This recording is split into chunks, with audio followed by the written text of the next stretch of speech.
and welcome to another video. I'm Brett Papa, and we are back with the great Xact Ruch. It's nice to be here. Melodic maestro. Freaking so good. This dude, I tell you what, right now, stop what you're doing and make sure you subscribe to his channel, because it's just one freaking just ever-flowing awesome river of coolness. Just the most killer, sweet solos you ever heard in your life. So if you're unfamiliar with Xact, you've got to check him out. The thing that is the coolest thing about his playing style is it's just everything. It's one of those things that's like, it all just sounds great. And there's no showboating. You're just freaking all melody all the time. I try my best. You bastard. Yeah, I try my best. Also, make sure to check out his Patreon. He's got an awesome Patreon. Definitely worth checking out. You get tabs, tracks, all that good stuff. Yeah, there's so much stuff on there. And then we got courses of his at brettpapa.com.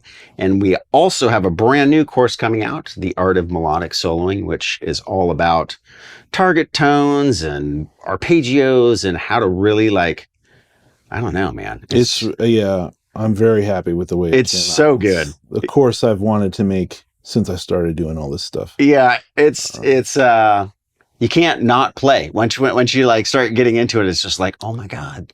Yeah, it's pretty foolproof and a lot of cool different tracks and stuff to play over too. Yeah. So, you know. Absolutely. We'll leave a 50% off link for the opening weekend down in the description box below. There'll also be a card in the video as well. So if you want to go straight to that and check it out, I highly recommend it. Awesome, awesome stuff.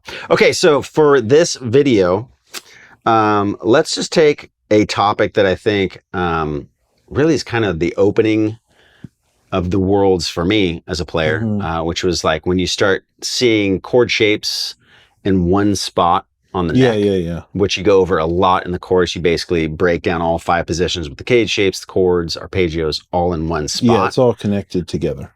Let's go over just how you start to A, see those in one spot, but B, make music out of them. It's one thing to know the cage system and to know scale shapes, but then to like be able to take that next step and actually make something out of it, so it doesn't sound like you're playing scales again, you know? Yeah. Well, it's one of those things you can take little by little. You can work in one spot on the fretboard for a while, and it's always good. The thing I stress a lot in the course is like having a song, something that's giving you your practice some context. Okay. Like, okay, I'm working on scales, or I'm working on arpeggios, or I'm working on chord inversions, but I'm specifically working towards a goal to play a song. Okay.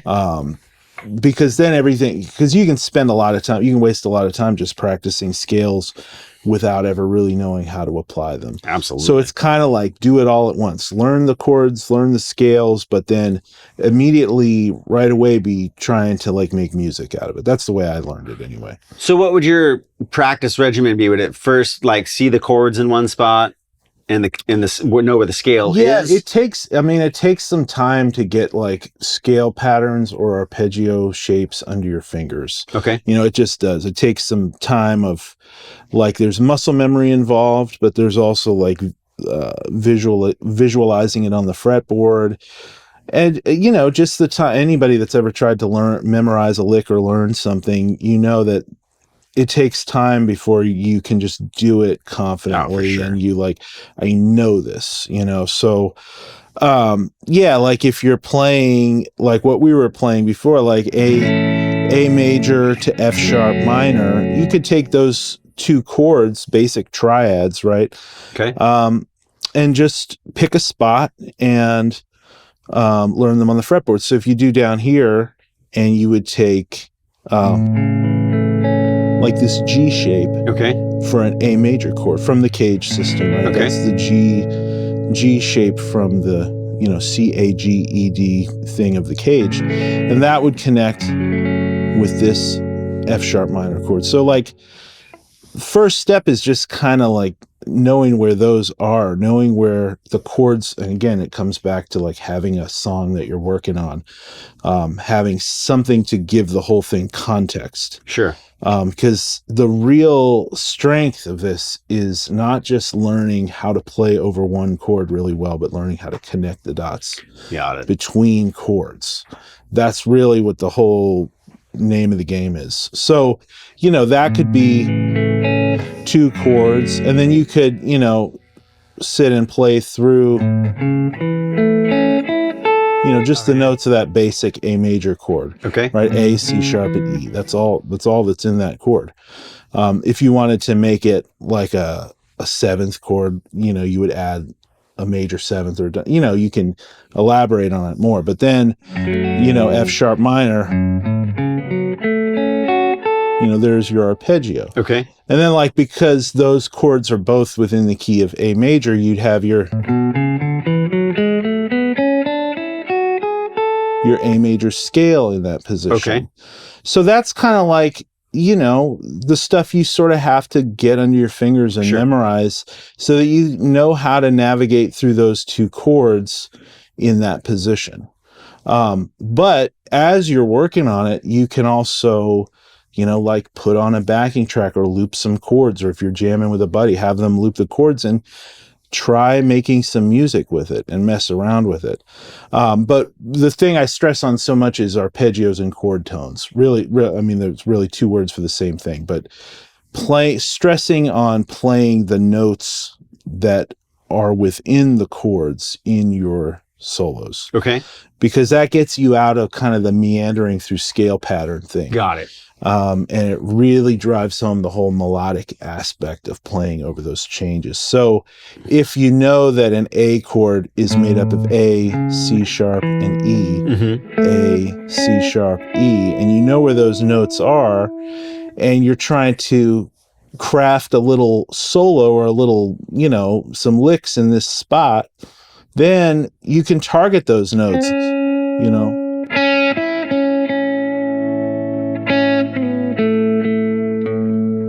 Right? And then if you go to F sharp minor, and you know that's F sharp, A, and C sharp. Okay. And they're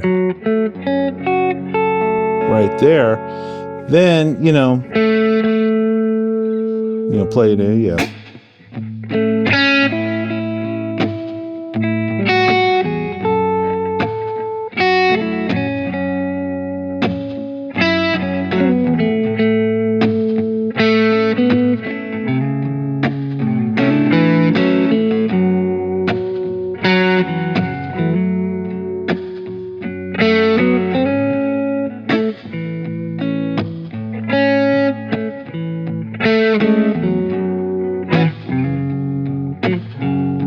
Yeah. Right? Like, so I'm connecting it together with notes out of the scale, but I'm really, you know, leaning on those chord tones. Right. Right. To try to drive home the sound of the chords. And, you know, as we get in the course, you know, there's like all these different chord progressions we work through, and some of them get more complex. As you get into more complex chord progressions, this stuff really pays off. Oh, Huge. So much. Well, and in the chorus too, Xact takes it. There's a big part of the chorus where he really breaks down multiple chord progressions, the cage shapes, the scale shapes, and all the arpeggio shapes in each section of the guitar. So the 5 different spots, and I'll show you like the chord progression in those 5 different spots and how you would use them. Even though it's the same notes, you know, just because how they're set up on the neck, it opens yourself up to different kind of phrasing ideas and stuff. Yeah. It's crazy how well it works. And just, I think even somebody with a beginning knowledge of guitar, if you're starting off learning how to solo and you start this way, it's going to be so much easier and so much less guesswork. And the thing I really notice is it takes out, hello there. It takes out a lot of that, the guesswork. So it doesn't sound like you're fumbling. A lot of times people, they kind of meander because they're scared of where's the right note? You know, well, and there's, a lot of that. I know there's a lot of people, and I've been in this position too, where you kind of, you wonder, like, what do I practice? What's the thing I should be practicing? And the way we kind of walk through all the chord shapes, and then how to find the notes in those chords and play through them in each position, playing, you know, arpeggio shapes, you know.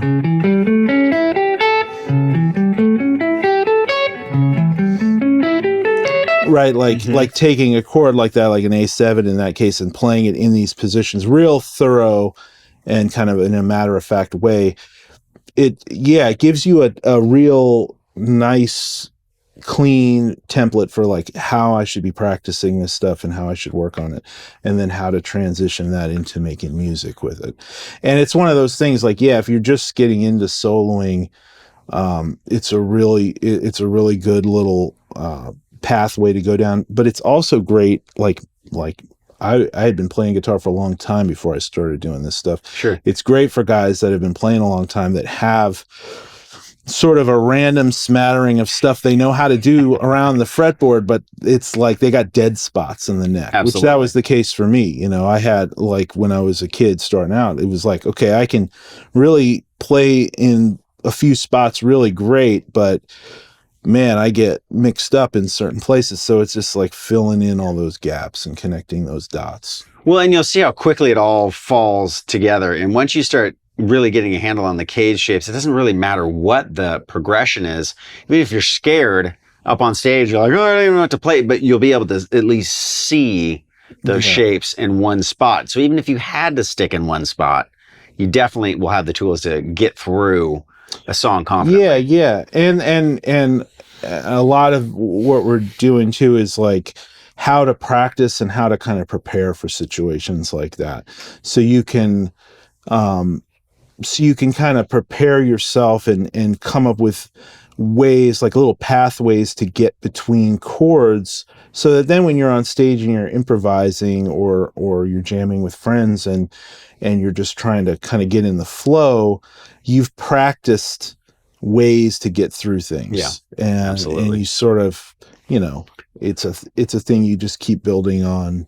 Well, let's do this. So guitar, you know? I'll play that progression, just loop it over and over. Yeah. Start off just maybe hitting chord tones and then just kind of build like, okay, so here's what the chord tones will get you. Here's if you add scale tones and then arpeggios. And then you also do something that's super cool. It's all throughout the course, and it's really a big part of your style is how you will just come in one note above or below the note, and it gets all these really cool embellishments. So I'm just going to play it over and over. Let them know what you're I'm going to just stick down. Well, I'll start out just sticking down in this position with these two. Basically, my kind of basic blueprint is these two chord shapes. Okay.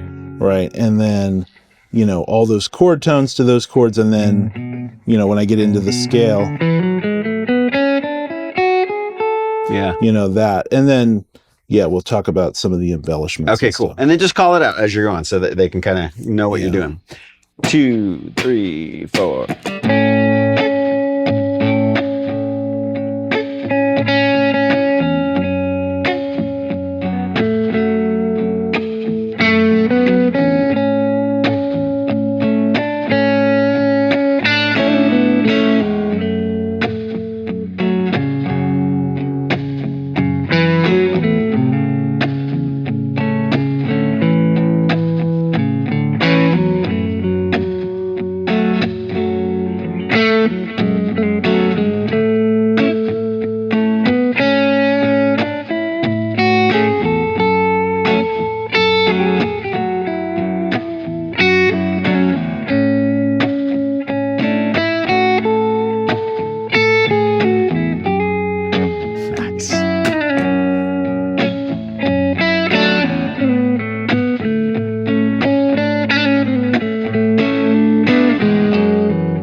So I did venture off a little bit, but that's kind of I mean, I tried to demonstrate the first few times through just sticking in one position.